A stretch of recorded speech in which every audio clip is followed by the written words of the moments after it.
Vamos retornar, então? Legal, legal.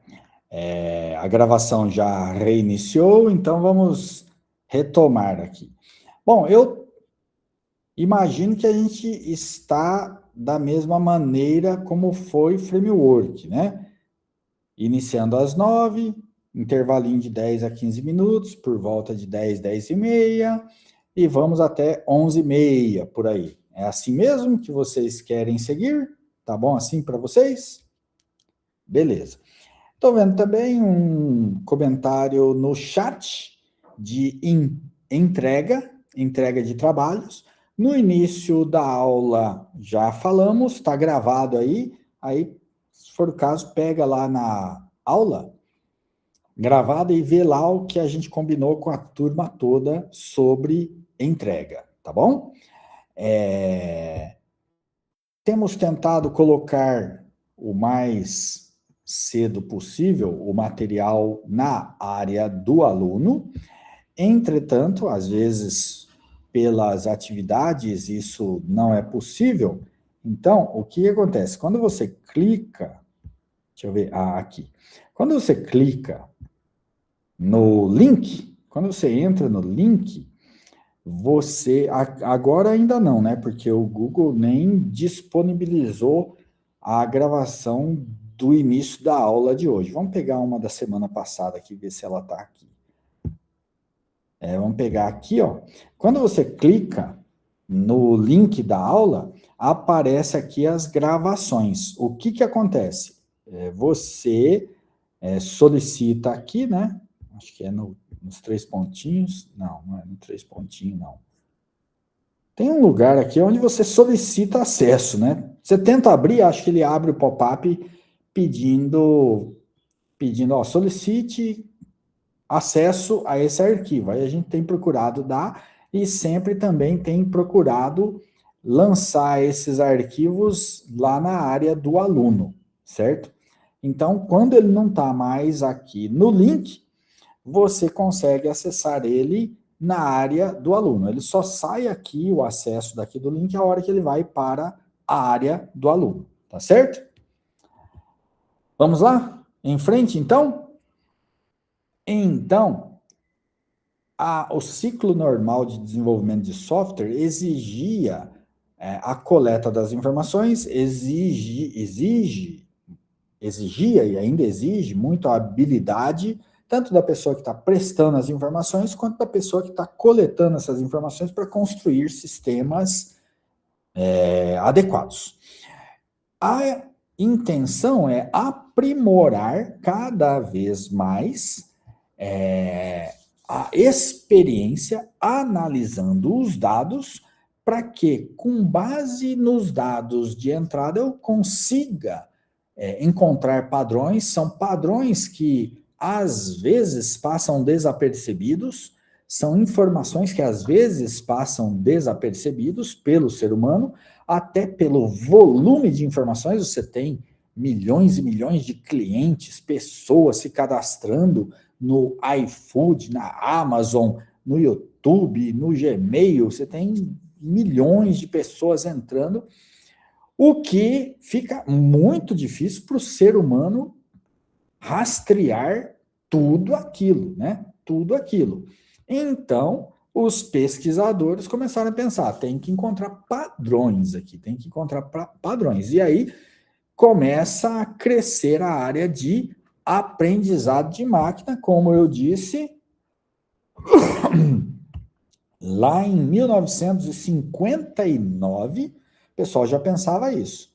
Então, esse cara aí, ele publicou esse artigo, inclusive para jogo de dama, como jogar dama, certo? Ele usou o experimento, os movimentos das pedrinhas da dama, para criar algoritmos que avaliam esses padrões e falam, olha, eu consigo fazer a máquina, entre aspas, aprender.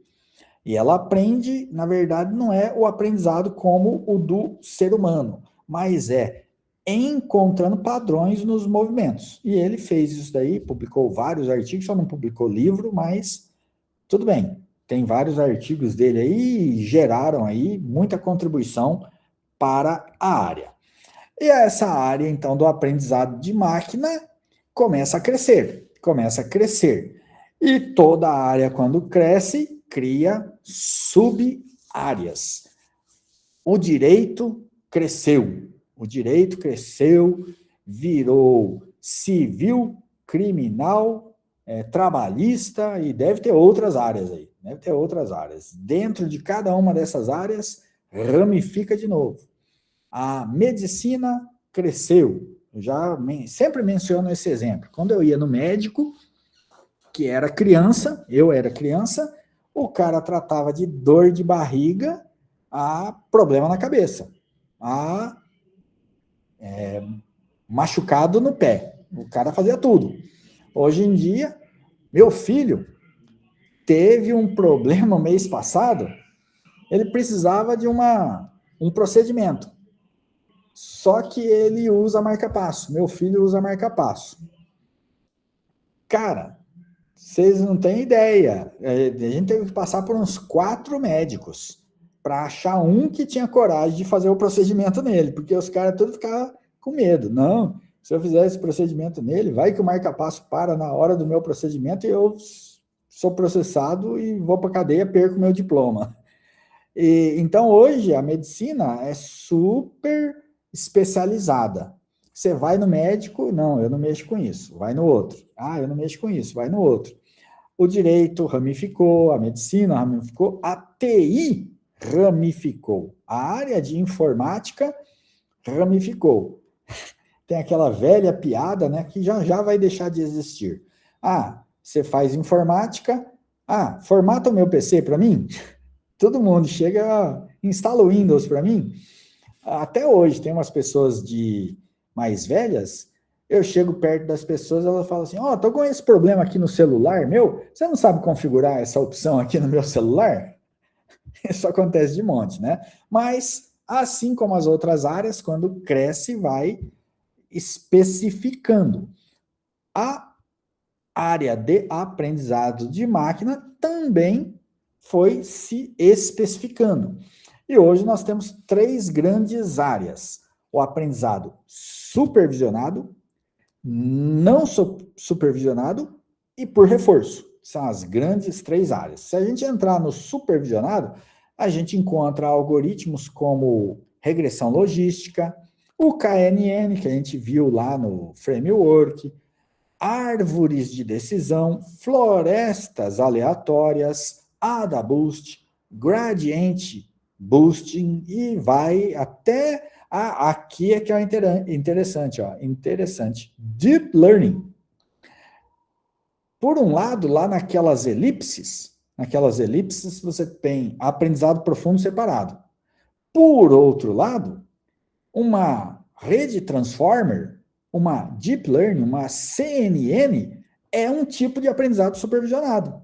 Por isso que é complicado separar o que é algoritmo clássico, o que é rede neural. Porque, em certa medida e situação, elas se mesclam.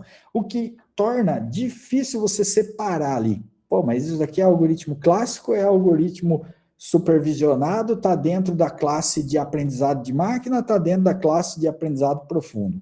O negócio é meio assim ainda, tá? Bom, nos algoritmos supervisionados, a gente tem basicamente regressões e classificação. Regressão não é hipnose, não tem nada a ver com hipnose, não é nada disso. Regressão é mais no sentido de eu prever eventos futuros.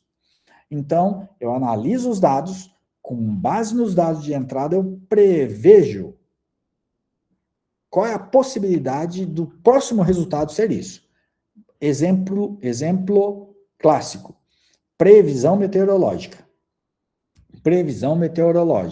Eu analiso os dados históricos de uma série e falo, vai chover amanhã, porque os dados nesse momento estão dessa maneira, mas eu olhando para trás, quando acontece isso, tem tantos por cento de chance de chover, certo? Ou de esfriar.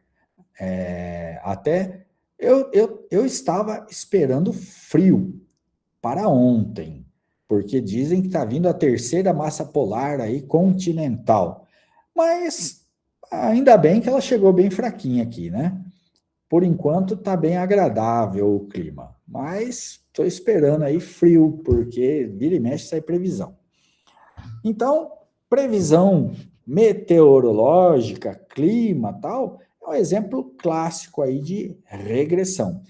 Agora, o mais explorado, talvez, seja classificação, até mesmo pelo volume de dados que nós temos nos nossos Big Datas. Uma outra categoria é o aprendizado não supervisionado. E vocês vão entender a diferença do supervisionado para o não supervisionado nos próximos slides. Então, basicamente, eles procuram ou reduzir os dados, principalmente fazendo agrupamentos, agrupando eles, certo? Que é a estratégia, dividir para conquistar, certo? O aprendizado não supervisionado. E aí entram algoritmos como Camins, um dos mais famosos, DBScan, Min, Shift, PCA. PCA, na verdade, é um acrônimo do termo completo. São 3 palavras. Memorizar essas 3 palavras, eu nem me preocupei com isso. Eu chamo de PCA mesmo. PCA, TSNE, é uma técnica de redução de dimensionalidade. Digamos assim, eu tenho um cliente e ele tem lá trocentas características. Dependendo da utilidade que tenho esses dados para mim, eu tenho lá dezenas de campos. Usar técnicas matemáticas para transportar esses dados de escopo ou de dimensionalidade mesmo, de tal forma que eu tenho dezenas e dezenas de dados, mas eu transformo isso em alguns números, em um conjunto menor de números que consegue representar da mesma forma a pessoa, certo? Isso era muito comum no início nos algoritmos de biometria, certo? Então, queria fazer reconhecimento facial. Hoje em dia é febre. Todo e qualquer aplicativo usa reconhecimento facial. GovBR, CNH Digital, Detran, tudo usa reconhecimento facial. É um método bem prático, eficiente. Nos primórdios, quando o reconhecimento facial estava sendo criado, o que acontecia? A gente pegava muitas informações do olho, pontos, distâncias geométricas da face, né? Distâncias geométricas, pontos, características, armazenava tudo isso dentro do banco de dados. Só que aí um dia o cara estava com olheira de cansaço, outro dia o cara estava com bigode, outro dia o cara estava com barba, e isso dificultava. Quando você fazia essa transformação matemática, você reduzia o espaço, o range dessas informações, e em alguns casos era mais eficiente, porque essas alterações tinham um impacto menor quando se fazia uma aplicação de um algoritmo matemático, uma equação matemática na jogada. Então, PCA, TSNE e outros aí são essa questão de redução de dimensionalidade. E a terceira área ali, que é o aprendizado por reforço. É exatamente a ideia dos robozinhos, que erram até uma hora acertar. Então, quando ele acerta, opa, agora acertei. Então, eu não faço mais aquela ação que eu não acerto. Eu vou procurar fazer ações que acertam. o reforço, na verdade, poderia... Bom, não sou eu quem definiu o nome e nem sou eu que vou alterar esse nome, mas eu entendo melhor como aprendizado por recompensa, certo? Então, conforme a recompensa que o algoritmo ganha, ele aprende a fazer certo. Igual a educação de um ser humano, a criança. Se ela faz algo errado, papai e mamãe ficam com a cara brava, dependendo do nível do erro que ele cometeu, pode chegar a um castigo ou a uns tapinhas, certo? Educacionais, eu não tenho objeção nenhuma. Agressão, não. Mas o papai pode chegar desde fazer uma cara feia até dar uma repreensão. Ou então o papai e a mamãe pode fazer uma cara feliz e dar um abraço, dar uma recompensa. É a ideia desses algoritmos, certo? E a criança aprende. Opa, quando eu faço isso, meu pai fica bem bravo para mim. Quando eu faço esse outro aqui, ele dá risada, sorri e me abraça. Então, eu vou fazer mais desse daqui do que do outro, certo? É o aprendizado por reforço, ok? Então, vamos detalhar um pouquinho eles. Vamos começar pela primeira categoria, que é o supervisionado. O supervisionado, aí eu ponho aquela figurazinha ali de um robozinho tentando fazer um desenho na lousa e um ser humano do lado ensinando ele. É exatamente isso. No aprendizado supervisionado, que é o KNN, eu ofereço para a equação matemática, não é um robô, né? Nós não vamos mexer com maquininha, circuito, transistor, nada. É um algoritmo, if e else, certo? Mas o que eu faço? Eu entrego para este algoritmo os meus dados. Só que eu entrego os dados e falo o que essa informação é. Eu falo, ó, isso é uma banana, isso é uma maçã, isso é uma uva, isso é um abacaxi. Então eu entrego para ele um conjunto de informações e falo o que essas informações são. Maravilha. Aí ele roda as equações matemáticas dele. Cada algoritmo tem um conjunto de equações matemáticas diferentes. Por exemplo, o KNN usa uma, o Random Forest usa outro equacionamento matemático, o SVM usa outros equacionamentos matemáticos, cada um usa um conjunto de equações e matemáticas desenvolvidas aí nas décadas passadas, que os caras falaram, não, com essa equação aqui eu chego mais perto de acertar, com essa outra equação aqui eu chego mais perto de acertar, e foram desenvolvendo aí equacionamentos matemáticos, que nós chamamos hoje modelo, é um modelo de IA. Na verdade, é um modelo matemático. Se eu aprofundar e chegar numa rede neural profunda, também é um modelo de IA, certo? Se eu aprofundar uma rede neural profunda para reconhecimento de imagens, que ela consegue ver a cena de um crime, ou ver, eu passo para esse modelo de IA uma cena de um filme de segurança, um assalto a um banco, ou a uma casa, ou algum tipo de crime, ou a cena de um acidente de trânsito, e mando o meu modelo, a minha IA. O pessoal fala, IA, mando a minha IA, mando a minha IA. A gente aqui pode ser um pouco mais técnico, né? Solicito ao meu modelo reconhecer aquilo, classificar aquilo, ele se apoiará em um conjunto de dados conhecido, certo? Então, quanto mais dados eu fornecer para ele, mais parâmetros ele vai ter para decidir. Por exemplo, vamos citar o exemplo da advocacia. Entendo tudo de advocacia. Vocês vão ver no meu exemplo como eu entendo tudo de advocacia. Se preparem. Não me julguem, não me julguem. O advogado, quando sai da faculdade e vai pegar o seu primeiro caso real, ele tem pouquíssimo conhecimento prático. Ele tem pouquíssimo conhecimento prático, ele vai tateando no escuro, né? Conforme passam os anos, e vai um caso, outro caso, outro caso, outro caso, outro caso, outro caso, outro caso, ele começa a criar mentalmente uma biblioteca de conhecimento. Opa, pera lá, eu já passei por um caso desse. Opa, pera lá, eu já passei por um outro caso desse. Ah, esse daqui é parecido com aquele outro. Ah, naquele lá eu fui por aqui e deu certo.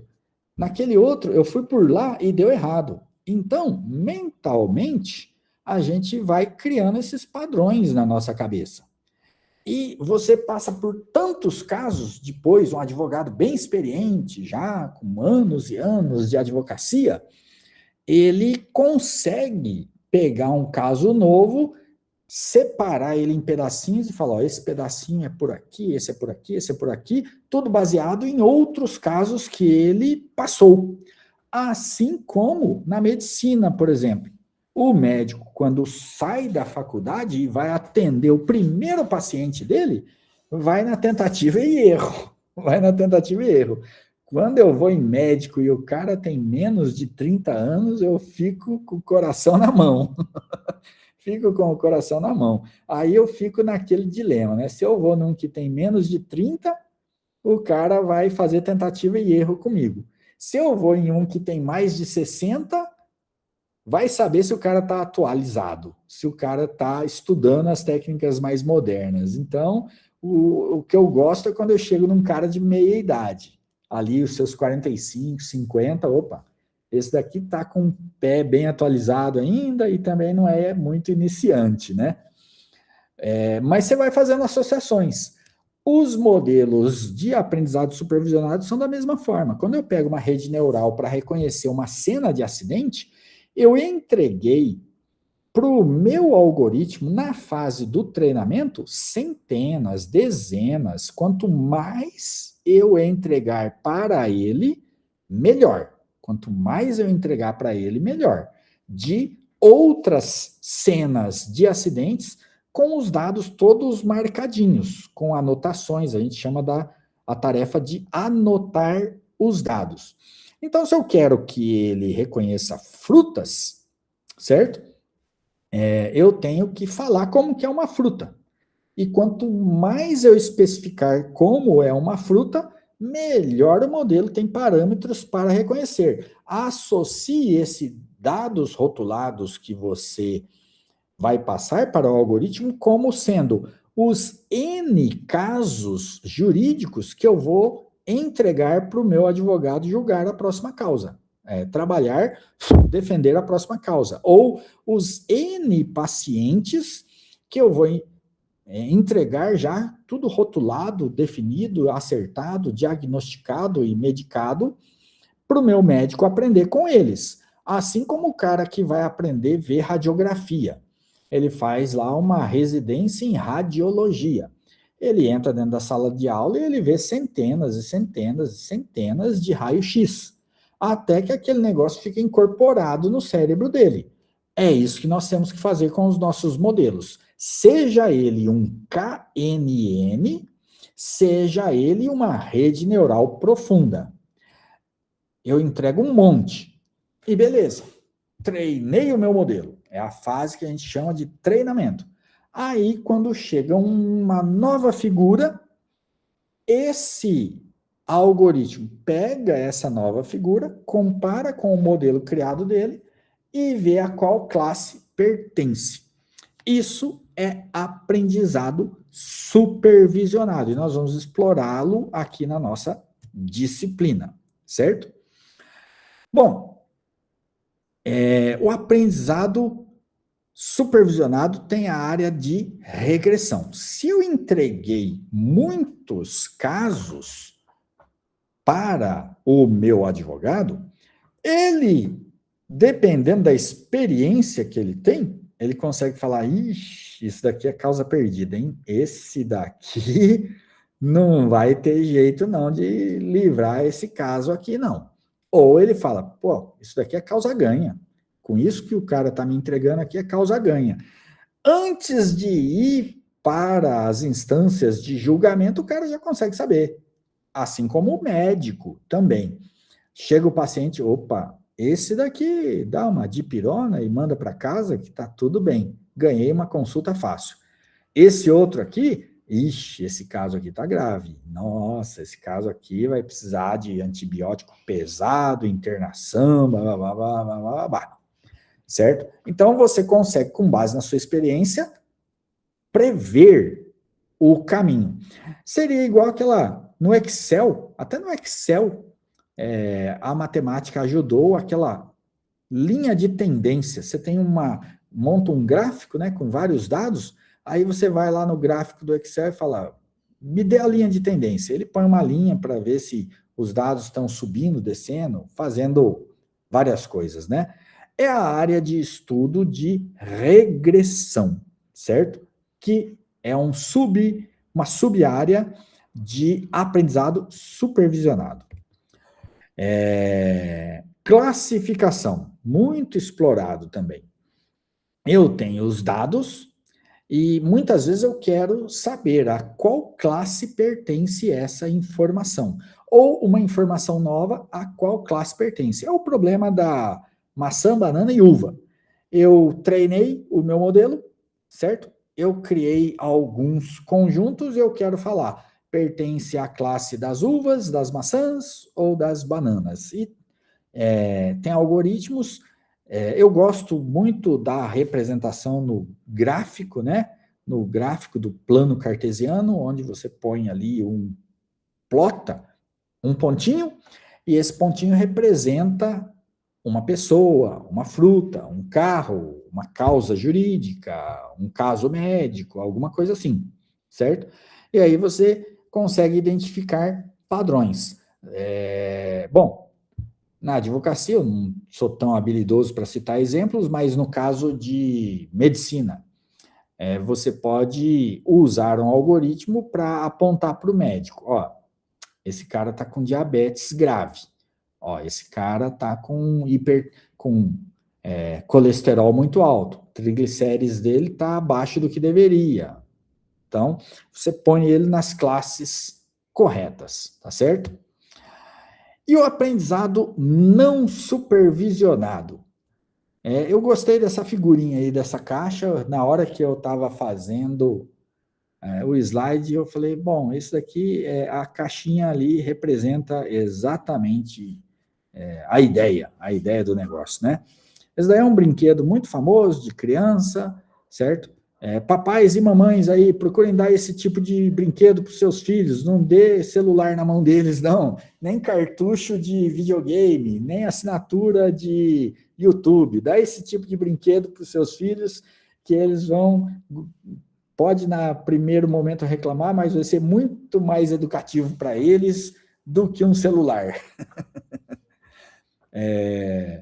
Mas qual é a ideia dessa caixinha aqui, né? Você pega a informação, a foto da pessoa, a foto do carro, a foto da fruta, os dados do cliente, os dados da caixa jurídica, do caso jurídico, e tenta ver em qual padrão ele se encaixa. Talvez a caixinha aqui não representa muito bem, porque a hora que cai lá dentro da caixinha fica tudo misturado, né? Mas imagine que a caixinha lá dentro, ela é separada, os compartimentos são separados. Quando você coloca uma estrelinha, ela vai num compartimento de estrelinhas. Quando você coloca um cilindrozinho, ele vai no compartimento de cilindros.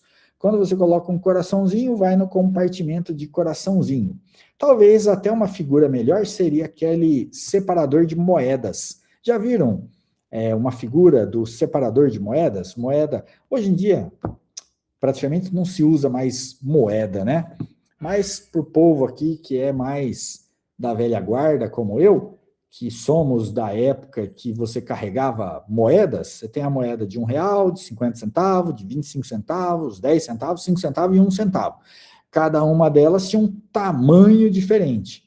E aí vinha a pergunta, como separar essas moedas? Quando você coloca a fichinha ali, quando você colocava a moeda numa maquininha movida a moedas, como que ele sabia que eu estava colocando uma moeda de R$1 e não uma moeda de 25 centavos. Não sei se você teve essa curiosidade, quando você era criança e colocava uma moedinha na maquininha lá, no videogame, sei lá, no fliperama, tinha muito, né? Essas maquininhas que você punha uma moeda para fazer alguma coisa. E aí ficava na minha cabeça, cara, como que ele sabe que eu coloquei R$ 1 e não coloquei 25 centavos? Aí, uma vez, quando eu estava fora do Brasil, né, fui comprar uma passagem de metrô e tinha lá a moedinha, porque eu não tinha cartão de crédito lá, nada, tinha que pôr a moedinha para comprar a passagem do metrô. Aí eu punha a moeda e ele sabia o tanto que eu tinha colocado e ainda me falava, ó, falta tanto. Ou então ele me dava o troco. Eu punha e ele me devolvia o troco. Eu ficava pensando, cara, esses gringos são inteligentes demais. Como que eles sabem calcular a moeda que eu pus? Olhava para ver se ninguém estava olhando assim. Mas aquelas caixinhas de separação de moedas, elas têm uma rodaninha assim, né? Um lugar onde a moeda vai rodando e ela cai exatamente no buraquinho do tamanho que tem que cair. E no buraquinho que ela cair, ele sabe qual é o valor da moeda, né?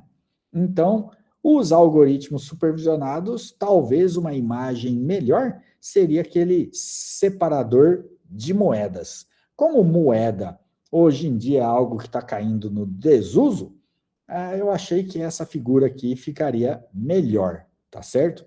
Mas é a ideia de um algoritmo de aprendizado não supervisionado. Se a gente transferir isso para uma imagem um pouquinho mais técnica nossa aí, né?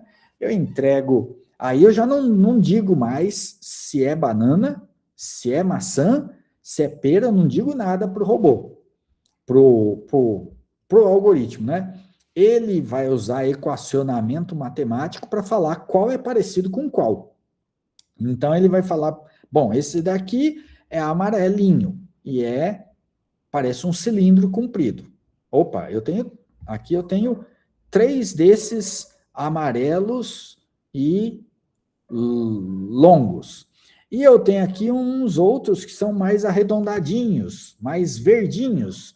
Então ele começa a agrupar por padrões. E a ideia dele, então, não é bater o martelo e falar, ó, essa nova fruta que você me entregou é uma banana ou é uma maçã? Não. Essa categoria de algoritmo aqui, ela tem, nos parâmetros dela, receber um conjunto de dados e agrupar por padrões, certo?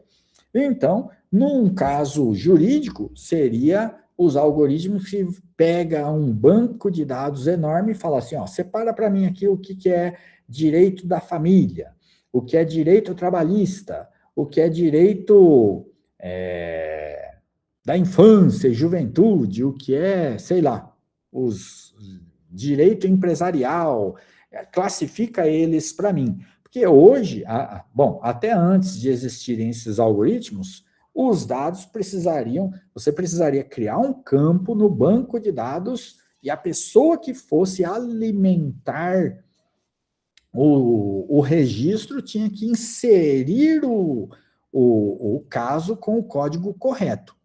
Se não fizesse isso, você não conseguiria separar, classificar. Esses algoritmos vieram para fazer isso. Classificar mesmo que não tenha um código indicativo dizendo isso é direito trabalhista e isso é direito empresarial ou isso é direito da família. Mesmo sem essa informação explícita, o algoritmo, através das outras informações, consegue chegar a essa conclusão e criar esses grupos, certo? Então, ele trabalha na ideia de clusterização ou agrupamento, que o povo mais novo aí gosta muito dos termos em inglês, né? Então, chamam de algoritmos de clusterização, tá? Organiza os elementos de maneira que os membros possuam alguma forma que os relaciona. E na terceira área do aprendizado de máquina, então aparecem os algoritmos por reforço. É a ideia lá da criança que recebe uma recompensa, ou seja ela positiva, estimulante para ela ficar feliz, ou uma repreensão que não deixa ela feliz. Esses algoritmos exploram esse tipo de recompensa. Então, um método de programação que ele tem uma lógica que avalia se ele está melhorando ou piorando para saber quais as próximas atitudes a serem tomadas, certo? Bom, essa parte de aprendizado por reforço não vai ser muito explorada na nossa disciplina aqui. Só para deixar mais informações para vocês, então, vamos pensar no robozinho que limpa casa, certo? Isso daqui você compra da internet hoje. Eu já pensei em comprar um desse, mas não sei se funciona, se é legal mesmo. Não sei se alguém aí tem, se funcionou na sua casa ou não. É bom mesmo, mas tem marca também, não é? É muito bom. Xiaomi é o bom? Vixe, e se eu disser para vocês que eu tenho preconceito com o pessoal do Oriente de olho puxado? Ai, ai, eu não confio nesse estar desses BID. Ai, eu tô vendo um monte de gente, tem febre de BID. Nossa, todo lugar. Eu saio pro trânsito, é BID para cá, é BID para lá, é BID para colar. Eu quero saber quem que vai dar manutenção nesses carros daqui 5 anos, porque eu nunca vi nenhuma oficina de BID pelas esquinas aí. A hora que esses BID começar a ficar cansado, eu quero saber quem que vai dar manutenção neles. Para a classe mais favorecida, vai lá e troca, né? Deixa o velho e sai com o novo. Mas e para a classe que não conseguir fazer isso? O que vai acontecer com esse mundaréu de BID que tem na rua aí? Quero só ver. Eu vou esperar mais uns 5 anos antes de entrar nessa febre aí, pelo menos. Não, eu não estou disposto a ficar trocando de carro cada 2, 3 anos, não. Ainda não confio. O, o robozinho da limpeza, né? A intenção é limpar o chão todo, né? E ele trabalha com a ideia de recompensa. Então, vamos pensar aqui no robozinho que limpa o chão. Eu tenho o agente. O agente, a gente entende como o circuito eletrônico dele lá que vai falar. Vai para a esquerda, vai para a direita, 45 graus, 90 graus, vai para frente, vai para trás. Tem alguma coisa lá dentro dele que faz ele acelerar a rodinha para frente, para trás, para um lado ou para outro lado e qual ângulo, certo? Bom, ele também tem que olhar o ambiente. Olhar, quando se diz, através de algum sensor, capturar a informação do local que ele está, certo? Então, vamos chamar isso de ambiente, que é onde ele vai atuar. Vamos chamar de estado, que é a situação daquele ambiente. Se eu estou na sala, na cozinha, no banheiro, no quarto, e se ele está sujo ou se ele está limpo. Vamos chamar de ação, o que ele tem que fazer. Mover-se para norte, sul, leste, oeste, angulação e etc. E vamos chamar de recompensa o que ele recebe. A bronca do papai ou o abraço da mamãe, certo? A criança vai aprender assim. O nosso robozinho, nós vamos dar número positivo e negativo para ele. Dependendo do que ele fizer, eu dou um número positivo. Dependendo do que ele fizer, eu dou um número negativo para ele, certo?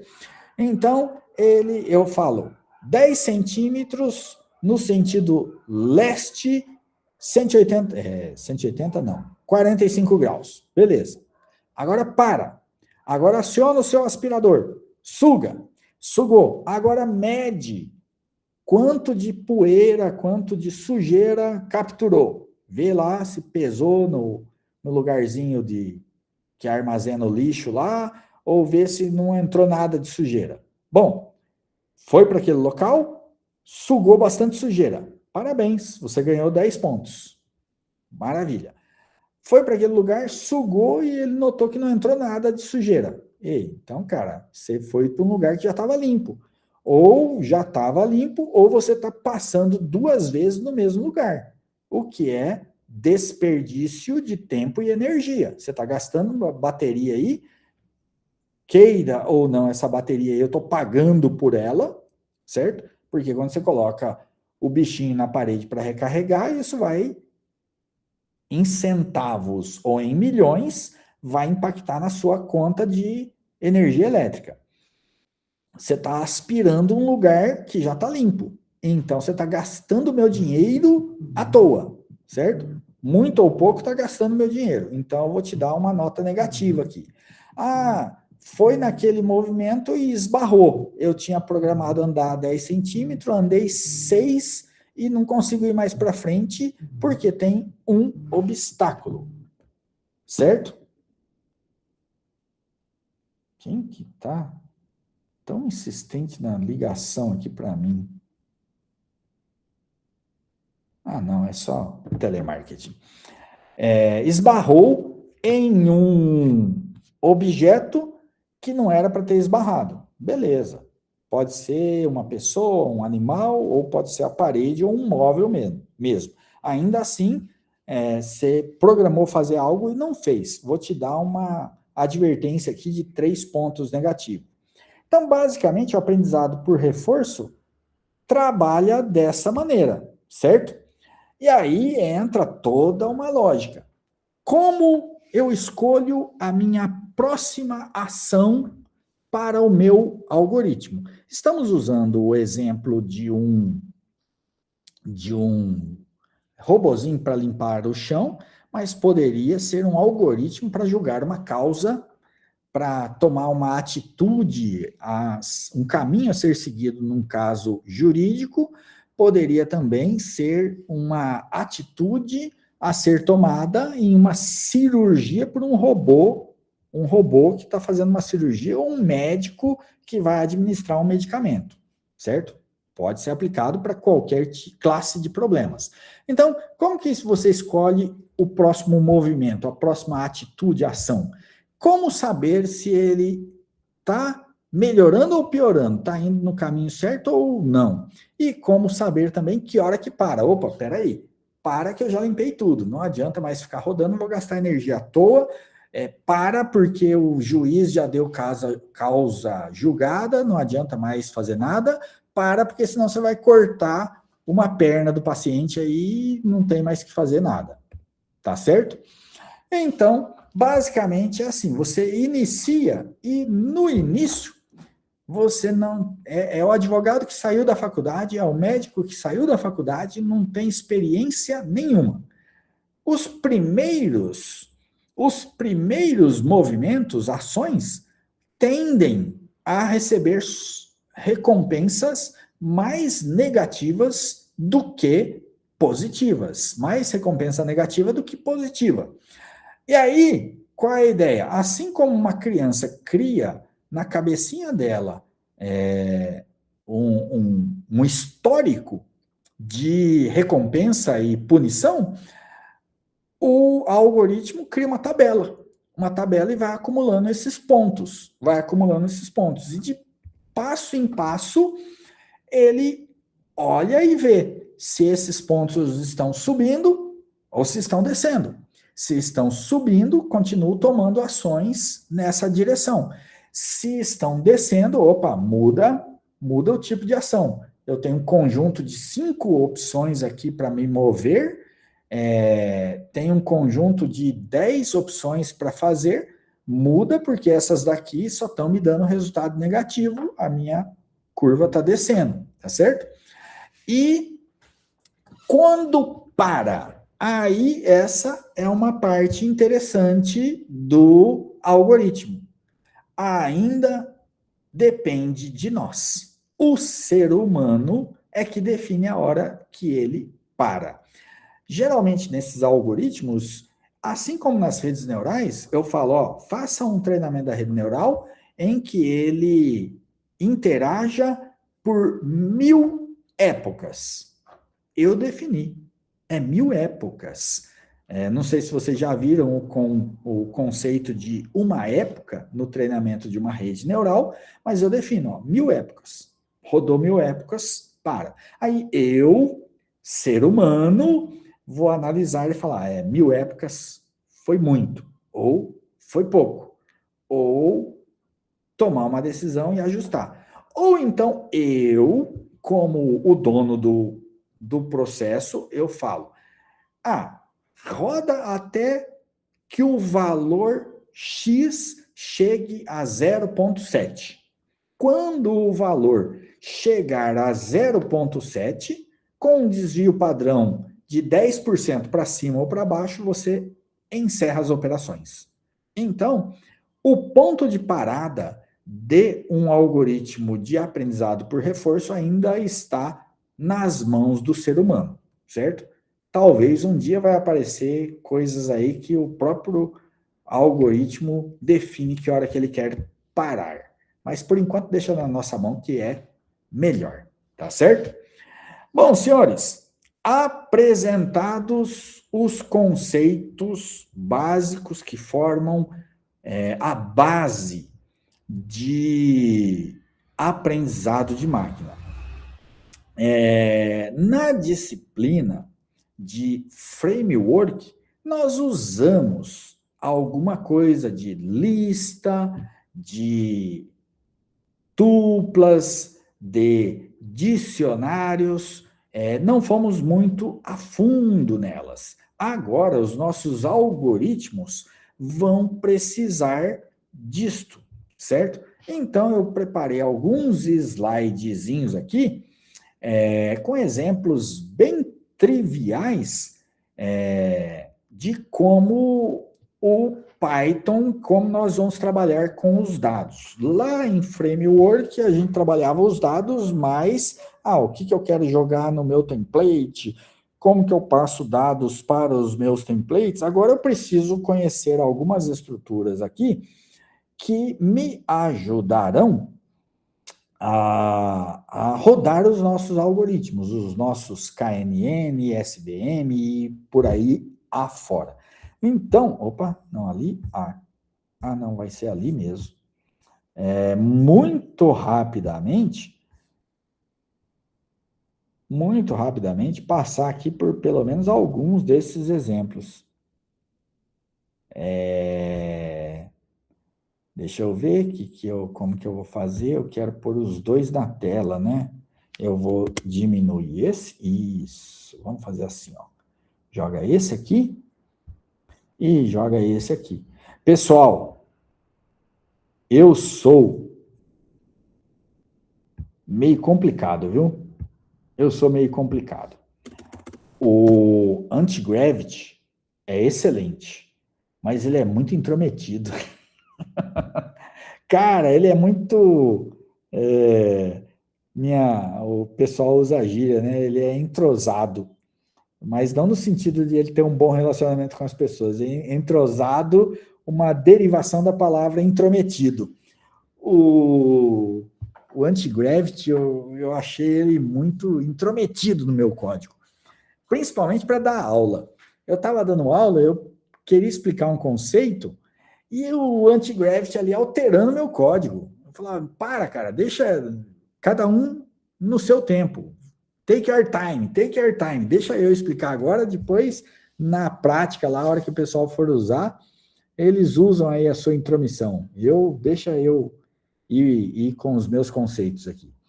Bom, vocês devem se lembrar do nosso famoso ambiente virtual, né? Python -v, venv. Eu vou criar um ambiente virtual aqui que eu vou chamar de am-env. Opa, é -m, né? Essas coisas aqui sempre confundem. Criei um ambiente virtual chamado am-env. Isso para não complicar aqui a minha máquina, jogar sujeira nela, etc, etc. Vou criar aqui, eu gosto dessa nomenclatura, eu ponho o nome do que me indica o que é tracinho env. Eu sei que aquilo ali é um ambiente virtual do AM, do aprendizado de máquina. Fizemos isso trocentas vezes lá, né? Ativo o meu ambiente virtual e só para relembrar, né? Como que eu crio uma lista no meu ambiente virtual. Estou confundindo teclas aqui. Criando uma lista. Primeira coisa, eu tenho que entrar no Python, né? Entrei no meu ambiente virtual, vou lá para o meu Python, criando uma lista. Tá lá, ó. Acabei de criar uma lista chamada nomes. Vamos mostrar essa lista aqui. Vamos mostrar essa lista. Tá lá, ó. Eu tenho uma lista inicial, o nome da variável é nomes, eu tenho dentro dela Ana, Bruno, Carlos, Daniele, Eduardo e vamos embora. Quero inserir uma informação na minha lista. Opa, pega. Nossa, ele está pegando lá em cima, não quero pegar lá em cima, quero pegar só aqui, isso. Aqui. Quero inserir um elemento na minha lista. Inseri a Fernanda na lista. E pus o número 2 ali, né? Que significa aquilo? Estou inserindo na posição 2 na minha lista. Agora eu também vou inserir, só que vou inserir com a palavrinha append. E com a palavrinha append eu coloquei o Gabriel. E depois quero inserir de novo na posição 0. Eu vou inserir um nome chamado Helena. Beleza. Está acontecendo alguma coisa, mas eu não estou nem sabendo o que está acontecendo. E agora eu vou executar o pop no número 1. Ele vai remover o elemento número 1. E agora vamos ver o que aconteceu com a lista inteira. Já tem esse comando aqui, né? Vamos dar o print na minha lista final. Então, a lista inicial era Ano, Bruno, Carlos, Daniela, Eduardo. E agora a lista final ficou Helena, Bruno, Fernando, Carlos, Daniela, Eduardo e Gabriel. Bom, isso daí nós vamos explorar durante o curso. Às vezes, eu quero pegar dados. Quero pegar esses dados e quero jogar eles para algum algoritmo. Então, é indicado que saibamos utilizar listas. Vamos ver os mesmos exemplos, só que agora tuplas, porque existe diferença de lista para tupla. Então, eu vou criar uma tupla chamada pessoas. Tupla chamada pessoas. E vai ser isso daqui. Ali na lista, eu só tinha os nomes. Agora, aqui na minha tupla, vamos mostrar ela. Na tupla, além do nome, eu associei também um ano, o ano de nascimento dessa pessoa. Então, vejam que agora eu tenho a Ana, que nasceu em 95, o Bruno em 90, o Carlos em 88, a Daniela em 97, o Eduardo em 92. Então, eu posso fazer informações mais interessantes aqui, né? Eu posso agora registrar nomes com ano de nascimento, certo? Agora, eu mandei inserir um nome na posição 2. Agora eu quero inserir no final. São questõezinhas que a gente precisa conseguir fazer, porque senão, na hora que a gente precisar separar os nossos conjuntos lá nos algoritmos de aprendizado de máquina, nós não vamos saber o que está acontecendo. Eu vejo uns símbolos aqui, uns parênteses, uns números com 2 pontos, etc. Aí vai juntar o aprendizado do algoritmo com a dúvida da linguagem, aí vai ficar complicado para nós. Então, trabalhando com tuplas, a maneira de inserir, remover, adicionar dados. Eu coloquei só em 2, 3 slides aqui, porque isso daqui você consegue ver na internet, você consegue encontrar muito tutorial sobre isso daqui. Bom, como a gente já está estourando o nosso horário, eu vou pular isso daqui, a gente retoma na próxima terça, refazendo esses slides aqui, mas o que eu quero deixar para vocês é esse slide aqui, ó. Esse slide. Os algoritmos de aprendizado de máquina, nós vamos usar os dados estruturados, para rodar eles, seja para fazer uma regressão, seja para fazer uma classificação. Esses algoritmos, por si só, eles são pesados, envolvem processamento de equações matemáticas mais pesadas, eles não exigem um processamento paralelo, uma GPU, dependendo do volume de dados que a gente vai rodar, claro. Não vai ser necessário um hardware muito específico, vocês vão conseguir ter bons resultados com eles, com hardware mais simples, mas ainda assim eles são pesados e tomam tempo. Às vezes eu ponho um processo para rodar lá que vai levar horas. E se eu não souber aqui as questões de velocidade, aí eu posso estar dando um tiro no pé e achando que eu preciso melhorar o meu hardware, quando na verdade eu preciso melhorar o meu algoritmo. Então aqui são alguns comparativos de maneiras de manipular os dados. Por exemplo, operações com vetores, tomando, por exemplo, 1000 vetores.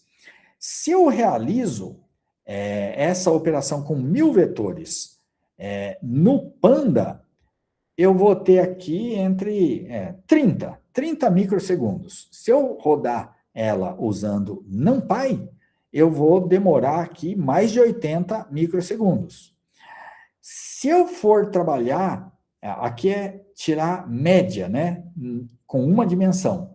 Se eu for trabalhar com somatória em vetores de uma dimensão, então é incomparável, né? A diferença de fazer isso usando uma biblioteca Panda e usando uma biblioteca NumPy, tá?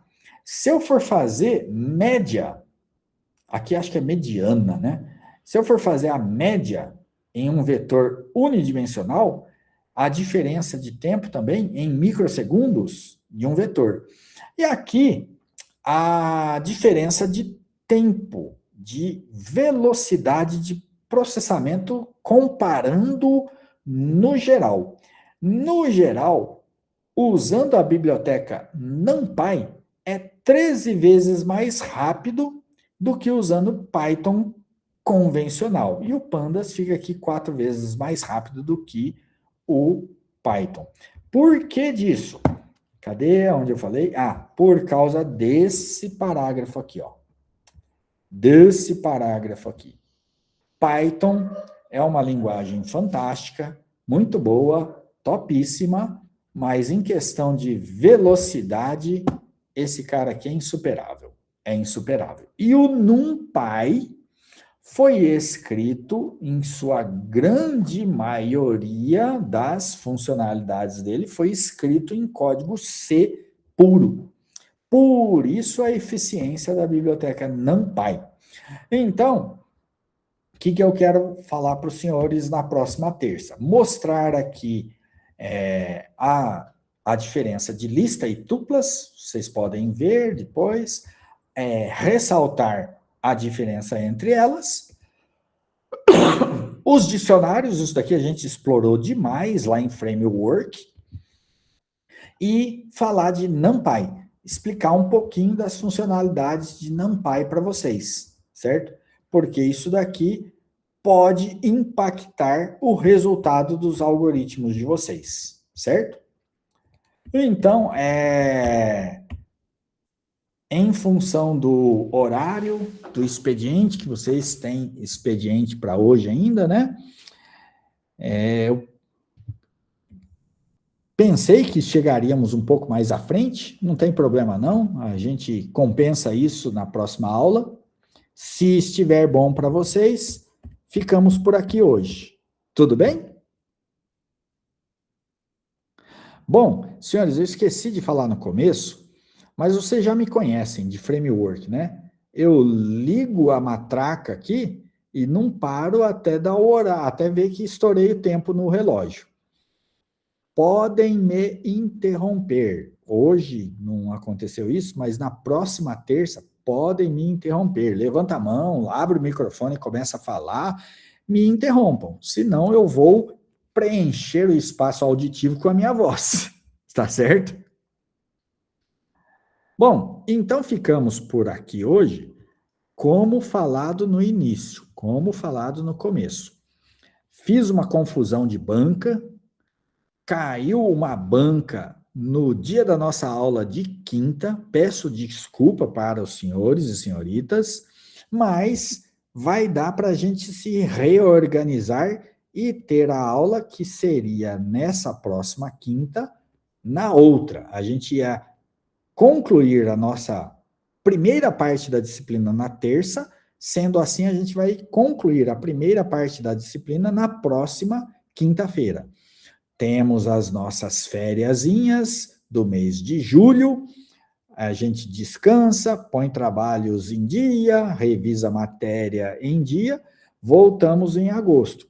Quando estiver se aproximando do final, programamos uma aula adicional para tanto para repor os colegas que não poderão participar da aula na quinta-feira em virtude da alteração, quanto para reforçar dúvidas e outras questões que possam existir. Tá bom? Ficamos assim? Então, novamente eu agradeço aqui o Carlos por ter nos apoiado na gravação. Eu desejo a vocês uma boa semana. Hoje é terça, tem muito pela frente ainda nessa semana. Desejo uma boa semana para vocês, um bom final de semana e nos encontramos na próxima terça-feira. Tá bom?